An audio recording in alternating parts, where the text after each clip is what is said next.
네, 여러분 안녕하십니까? 김충석입니다.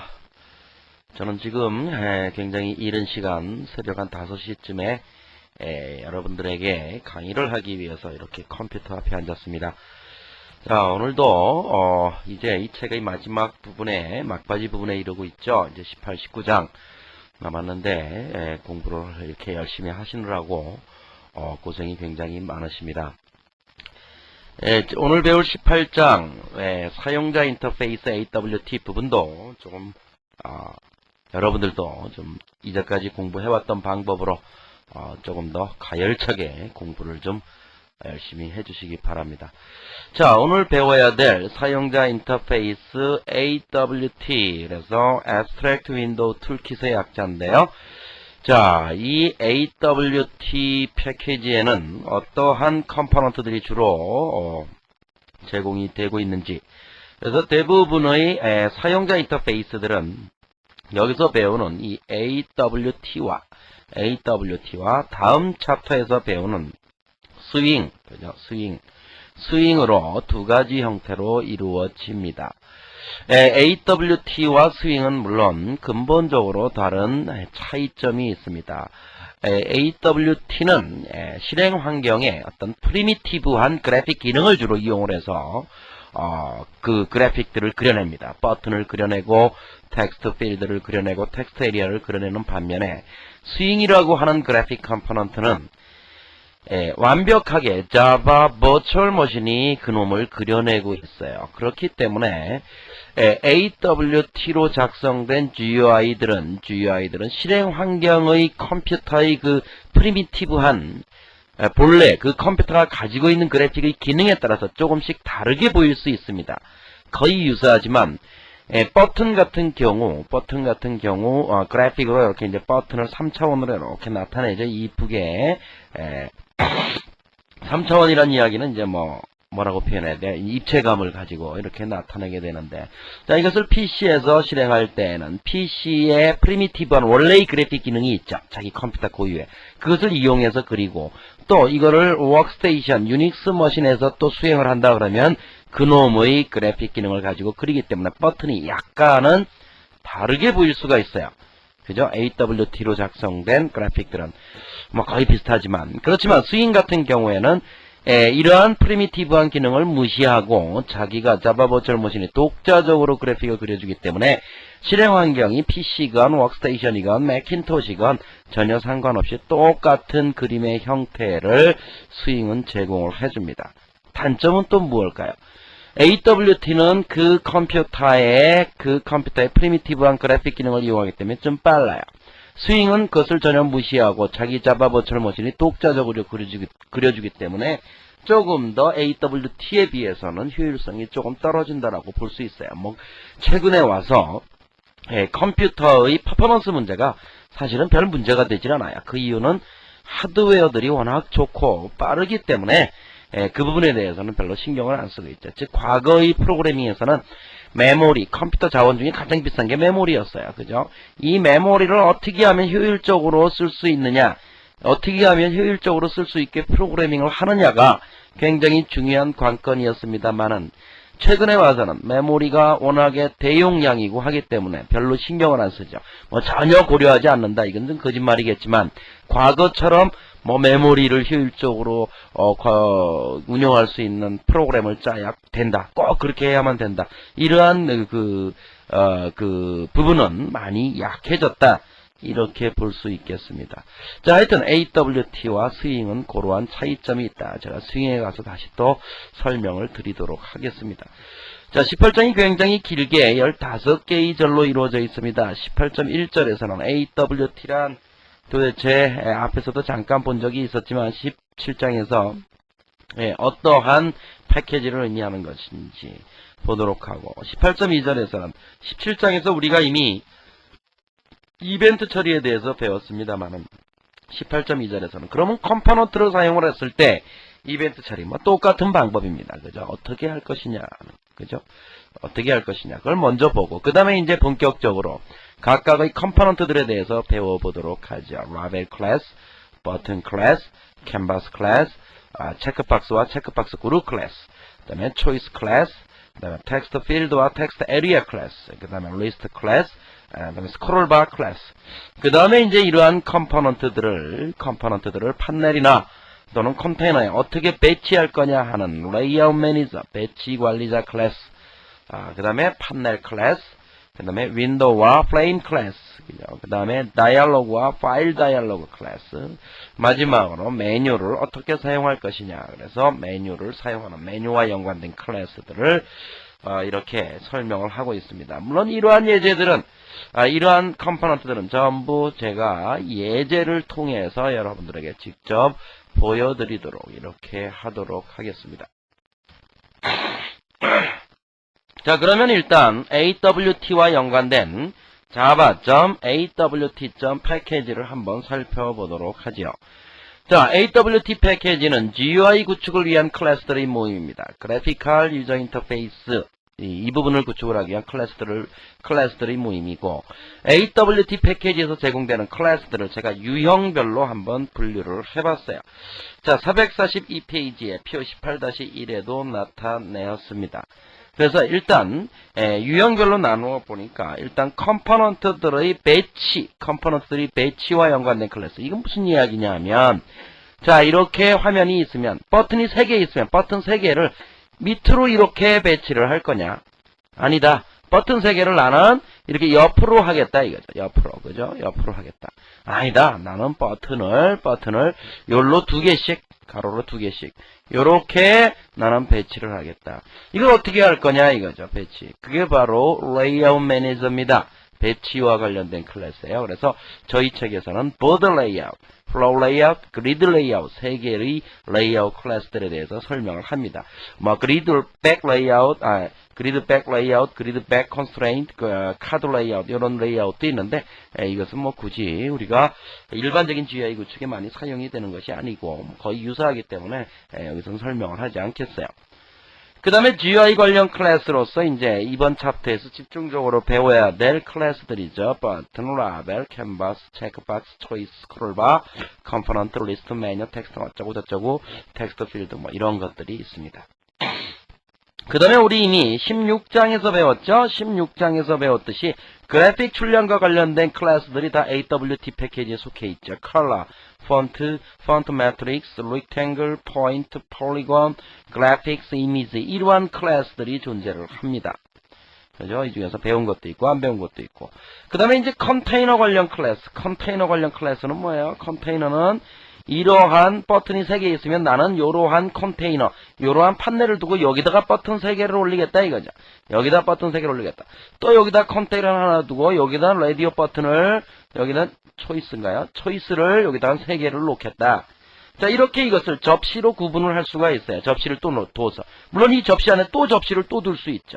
이러한 역할을 하는 클래스를 우리는 컨테이너 클래스다.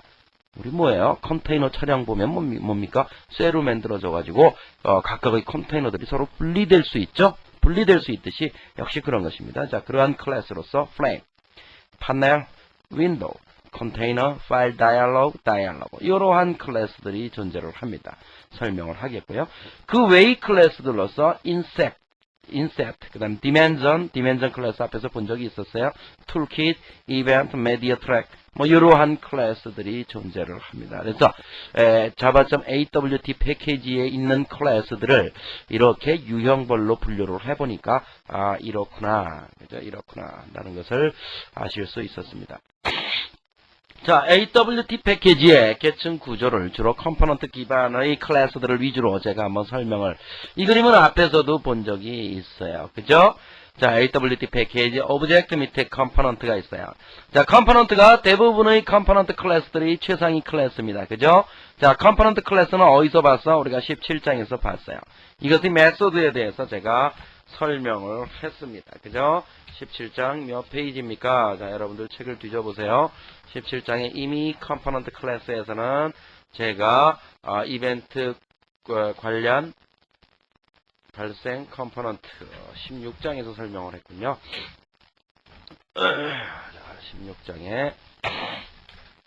16장에 381페이지에 가보시면 애플리 클래스를 설명을 하면서 컴포넌트 클래스를 내가 설명을 하고 있습니다. 381페이지 표 16-1에 컴포넌트 클래스의 주요 메소드. 자, 거기에는 어떤 메소드가 있었죠? paint, repaint, update. 세 개의 메소드도 있었고, 뭐 get font matrix, 그 다음에 set font 이러한 메소드들이 거기에 있었어요. 그러니까 이 컴포넌트 클래스에서 제공되는 메소드는 이 하위의 컴포넌트에서는 다 쓸 수 있다는 얘기죠. 이 클래스들에서는. 그렇죠? 자, 컴포넌트 밑에 버튼 밑에, 버튼 옆에 체크박스, 캔버스, 초이스 이런 것들이 있고, 컨테이너가 무슨 클래스라 그랬죠? 어떤 그릇 역할을 하는 클래스다. 이렇게 이야기를 했고, 라벨, 리스트, 스크롤바, 텍스트 컴포넌트에서 텍스트, 여기에 텍스트 에리아, 텍스트 필드가 있고요. 컨테이너 밑에는 판넬이 있고, 스크롤 펜이 있고, 윈도우라고 하는 또 클래스가 있습니다. 윈도우 밑에 다이얼로그, 파일 다이얼로그 이따 보겠지만 플레임 클래스 이렇게 세 개의 클래스가 자리 잡고 있고요. 자, 사실은 요 판넬 밑에 뭐가 있어요? 판넬 밑에 바로 애플릿 클래스가 있어요. 근데 애플릿 클래스는 여기에 속하지 않아요. AWT 패키지에 속하지 않고 요것은 그냥 또 다른 패키지라 그래요. java.applet 패키지라 그러는데 그래서 요 놈을 우리가 앞에서 임포트 시킬 때 java.awt.star 이런 표시를 하면 이 표시 하나만 하면 applet 클래스는 포함된 게 아니에요. 그렇기 때문에 다시 또 여기다가 java.applet.star 이 표시 applet 패키지에 속해 있다라고 이야기를 합니다. 요 하나밖에 없지만 하여튼 이렇게 적어 주셔야 돼요. 이건 따로 적어 주셔야 돼요. applet은 이 패키지에 속하고 있지 않기 때문에. 자, 그 다음에 18장의 마지막에 가서 설명할 메뉴 부분인데요. 메뉴 컴포넌트는 이렇게 따로 떨어뜨려져 있어요. 그래서 메뉴는 특수한 경우이기 때문에 그래서 메뉴바가 뭐예요? 메뉴가 쭉 있으면 제일 위에 메뉴가 있고 이렇게 메뉴들이 있고 요 메뉴를 누르면 이렇게 풀다운 메뉴가 이렇게 나오죠. 요게 메뉴바예요. 그죠? 요게 메뉴바. 그죠? 그다음 메뉴 아이템. 그다음 메뉴 아이템에는 체크박스 메뉴 아이템. 메뉴들 중에 뭐가 있어요? 그냥 선택하는 메뉴 아이템도 있지만 그 메뉴가 이렇게 쭉 풀다운 메뉴가 이렇게 나오는 거 보면 요게 이렇게 앞에 이렇게 표시가 되어 있는 부분이죠. 한번 선택하면 표시되어 있고 또 한번 선택하면 표시가 지워지고 그 체크박스 메뉴 아이템, 메뉴, 팝업 메뉴 뭐 이러한 메뉴들이 존재를 하고 있습니다. 자, 그래서 AWT 패키지의 주요 클래스들의 구조를 다시 한번 이렇게 살펴보았습니다. 그러면 앞에서 이미 AWT 패키지 중에 컴포넌트는 배웠고 이번엔 컨테이너 클래스에 대해서 한번 살펴보도록 하자. 그죠? 컨테이너 클래스. 컨테이너가 바로 무슨 역할을 하는가? 그릇 역할을 한다 그랬는데 컴포넌트 클래스는 16.2절을 참조를 하고 컨테이너 클래스는 컴포넌트를 담는 그릇 역할을 하는 클래스로서 이 밑에는 뭐가 있어요? 컨테이너 밑에는 flame, window, dialog, file dialog, panel, applet 등의 하위 클래스들을 가지고 있습니다. 물론 컨테이너는 서브 컨테이너를 가질 수 있어요. 그죠? 서브 컨테이너로. 일반적으로 서브 컨테이너를 가지기 위해서 판넬 클래스. 판넬은 뭐야? 컨테이너의 또 자식이죠? 그죠? 컨테이너의 자식으로 판넬이 있는데, 일반적으로, 서브 컨테이너를 가지기 위해서는 판넬 클래스를 많이 사용을 합니다. 그죠? 판넬 클래스. 자, 그 정도만 알고, 컨테이너 클래스에 대해서 조금 더 살펴보면, 자, 이러한 GUI, 나중에 이제 요 GUI를 제공하는 프로그램을 뒤에 가서 보겠습니다만은, 지금 요게 하나의 GUI예요. 여기에는 요런 초이스 박스가 3개가 있고, 또 요건 또 무슨 박스인가요? 네모난 요런 게 또 3개가 있고, 여기에는 또 버튼 2개가 있죠? 그 다음에 여기에는 또, 요런 에리아에 또, 텍스트 에리아가 있고, 여기에는 또 리스트 박스네요. 리스트 박스가 이렇게 있어요. 이거를 이 프로그램에서는 어떻게 구성했냐 하면 이 애플릿 전체가 뭡니까? 전체가 하나의 판넬이죠. 애플릿 전체가 하나의 컨테이너예요. 그 컨테이너 안에 뭐야? 요러한 판넬을 둔 거예요. 얼마나 판넬을 둔 거예요? 요러한 큰 판넬. 이걸 뭐라 그래? F 판넬이라고 그랬어. 그죠? 이렇게 F 판넬. F 판넬을 두고, 그러니까 쟁반을 이렇게 둔 거예요. F라고 하는 쟁반. 그 안에다가 또 요 라디오 버튼 3개를 여기다가 저장하기 위해서 또 다른 접시. 여기 색깔이 좀 틀리죠? 여기서부터 여기까지는. 그죠? 색깔이 틀리죠? 요 접시를 하나 또 둔 거예요. 이렇게. 그죠? 이게 A라는 접시. 그 다음에 B라는 접시. 그죠? 잘 못 그리지만. 그 다음에 C라는 접시. 이렇게 접시를 둔 거예요. 이게 다 뭐예요? 다 판넬이에요. 판넬. 그죠? B라는. 판넬 안에 판넬이 또 올라갈 수 있는 거죠. 그러니까 여기 B라는 접시. 여기 C라는 접시. 이렇게 판넬을 구성해 놓고 A라는 접시에 뭐를 추가했어? 라디오 버튼 3개. 여기에는 또 네모난 버튼 또 3개. 여기에는 또 뭐야? 버튼 2개. 이걸 추가한 거야. 그죠? 밑에도 마찬가지야. 여기 D라고 하는 접시를 이렇게 뒀어요. 이 전체가 하나의 G라고 하는 접시인데, 이 전체가 G라고 하는 접시인데, 이 접시 위에다가 D라고 하는 접시를 두고, 또 요 접시에다가, 그죠? 요 접시에다가 또 E라고 하는, 접시를, G 위에다 E를 주고, 거기에다가는 리스트 박스 주고, 여기에다가는 텍스트 에리아를 줬어요. 그죠? 이 전체가 애플릿이고, 그죠? 자, 이렇게, 우리 그럴 수 있잖아요. 쟁반 위에 접시 올라가고 접시 위에 또 또만한 접시 또 올라갈 수 있잖아요. 그죠? 얼마든지 올릴 수 있어요. 그죠? 자, 이렇게 구성을 해보니까 결국에는 GUI가 어떻게 구성이 되느냐. 여기서 보니까 GUI 화면에 대응되는 컴포넌트의 계층 구조하고 살펴보니까 제일 최상위에 뭐가 있었어요? H라고 하는, 애플릿이라고 하는 최상위 컨테이너가 있어요. 그죠? 최상위 컨테이너. 이게 바로 뭐야? 이게 바로 H, 최상위 컨테이너. 그 다음에 뭐야? 그 H 밑에 F와 G라고 하는 컨테이너가 있죠? 그죠? 요 H 안에. 일단 큰 접시 몇 개가 있어요? 요 큰 접시와 이 큰 접시 2개가 있어요. 다른 거는 다 이 속에 올라와 있는 거니까. 그죠? 이렇게 계층 구조로 이루어질 수 있어요. F와 G. F에 A, B, C. 또 3개의 접시가 컨테이너로서 올라와 있어요. 그죠? F 위에 뭐야? A, B, C라고 하는 3개의 접시가 이렇게 올라와 있습니다. 그죠? 3개의 접시가 올라와 있고. 그 다음에 A라고 하는 접시 위에는 컴포넌트 뭐가 올라와 있어요? 체크박스가 하나, 둘, 3개가 올라와 있고, B라고 하는 접시 위에도 체크박스가 3개, C라고 하는 데에는 또 버튼 컴포넌트가 또 2개. 이걸 전부 우리는 그냥 컴포넌트라고 부르죠. 그 다음에 D라고 하는 데에는 텍스트 에리아라고 하는 컴포넌트, E라고 하는 데에는 초이스 박스라고 하는 이러한 컴포넌트가 올라와요. 이렇게 볼 때, 이러한 GUI는 여기서 지금 알려드리려고 하는 것은 이러한 계층 구조 형태로 이루어지더라 하는 거죠. 그죠? 계층 구조 형태로 이루어지더라. 그래서, 요 판넬을 이용한, 이거 다 판넬이죠. 판넬들을 이용한 이러한 컨테이너 클래스의 하위 클래스들을 이용한 컨테이너의 계층 구조를 이렇게 이룰 수 있다. 물론 이 안에 또 판넬을 또 둘 수 있어요. 그죠? A 밑에 또 판넬을 두고 거기에는 또 이러한 버튼을 또 몇 개 두고 또 이렇게 요렇게 얼마든지 또 할 수 있겠다는 것이죠. 자, 이런 것이 바로 컨테이너 클래스의 역할이다. 그러면 컨테이너 클래스에는 어떠한 메소드가 있는가? 컨테이너 클래스는 일단 뭐가 있어야 되겠어요? 이 앞에서 보니까 이게 하나의 컨테이너라면 여기다 뭐를 할 수 있어? 컴포넌트를 집어넣을 수 있어야 돼. 컨테이너에. 그죠? 그래서 add 메소드. add 메소드는 뭐야? 컴포넌트 타입의 객체를 add해요. 컴포넌트는 이 앞에 클래스 계층 구조에서 뭐예요? 클래스 계층 구조에서 최상이죠? 그죠? 컴포넌트는 이 앞에 클래스 계층 구조에서 어디 갔어? 여기에서 그러니까 컴포넌트 타입의 객체는 이 하위 타입의 객체들을 다 받아들일 수 있죠. 컴포넌트 타입으로. 그죠? 그래서 add를 할 수 있어요. 그죠? 그래서 add를 할 수 있는데 여기에서 보시는 것처럼 컴포넌트 add 컴포넌트 C. 그죠? 컴포넌트 요 C를 현재의 컨테이너에 추가하고 그 C를 반환한다. 그죠? 컴포넌트 타입으로 반환한다. 이번엔 또 역시 똑같이 add인데 add string name 컴포넌트 C네요. 컴포넌트 C를 컨테이너에 추가하고 name은 컴포넌트의 놓일 방향을 지시하는 문자열 객체야. 그죠? 컴포넌트의 놓일 방향을 지시하는 지금 여기 489페이지는 아닐 것 같은데 이게 아마 레이아웃 매니저에 가보시면 있을 텐데요. 이것은 아닙니다.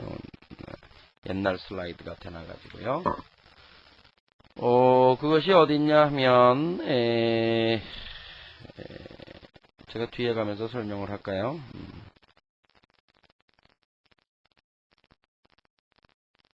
배치 관리자에 보시면 놓일 방향으로서 left, right, center, 그죠? left, right, center 그것을 아마 지정을 하는 그러한 방향을 의미하는 것일 겁니다. 뒤에 가서 또 설명을 하겠고요. 네, void remove는 컨테이너로부터 컴포넌트를 제거하는 것이 되겠죠. 그 다음에 이제 레이아웃, 셋 레이아웃 메소드가 있어요. 이거 많이 쓰이는 매니저인데 무슨 얘기냐면 컨테이너 접시가 이렇게 있으면 여기에다가 버튼을 오른쪽으로 가면서 이렇게 정렬을 할 거냐 아니면 버튼을 위에서 아래로 이렇게 2개, 3개, 4개 이렇게 정렬을 할 거냐 그거를 설정을 해줘야 돼요. 그걸 뭘 갖고 설정을 해? 레이아웃 매니저를 가지고 설정을 해요. 그죠? 레이아웃 매니저. 그렇기 때문에 그 레이아웃 매니저를 생성해 놓고 그 레이아웃 매니저를 매개 변수로 해서 set 레이아웃 메소드를 이 컨테이너에 설정을 하게 되면 이 컨테이너의 배치 관리 전략이 설정이 되는 거죠. 그러면 이때부터 컴포넌트를 추가하면 그 배치 관리 전략에 따라서 배치를 하게 되는 것입니다. 그 다음에 이 컴포넌트에서 이벤트를 처리하기 위해서 그러면 나는 컨테이너 클래스에 컴포넌트가 추가될 때마다 이벤트를 발생시키고 그 이벤트를 받아서 처리해야 되겠다. 그러면 이 컨테이너 클래스에 뭐를 등록을 해야 돼요? 이벤트 리스너를 등록을 해야 되죠. 우리가 앞에서 봤듯이. 그래서 이벤트 리스너를 등록하는 메소드 add container listener, remove container listener라는 이 두 개의 메소드가 존재를 합니다. 그렇게 많이 쓰이지는 않는 이벤트를 받아들이기 위한 이벤트 리스너를 등록한다. 이런 메소드는 아니에요. 왜냐하면 컨테이너에서 이벤트 처리할 일이 그렇게 많지 않거든요. 자, 어찌됐든 이렇게 해서 컨테이너 클래스의 메소드에 대해서 살펴보았습니다. 그래서 18.1절에서는 주로 AWT 패키지는 무엇이다? 그죠? 무엇이다. 그 다음에 AWT 패키지 중에 컨테이너, 즉 그런 역할을 하는 클래스 뭐가 있는가? 컨테이너와 판넬이 있다고 그랬죠? 그래서 컨테이너와 판넬 클래스의 구성에 대해서 또 구조에 대해서 또 메소드에 대해서 한번 살펴보았습니다. 자, 다음 시간에 뵙도록 하겠습니다.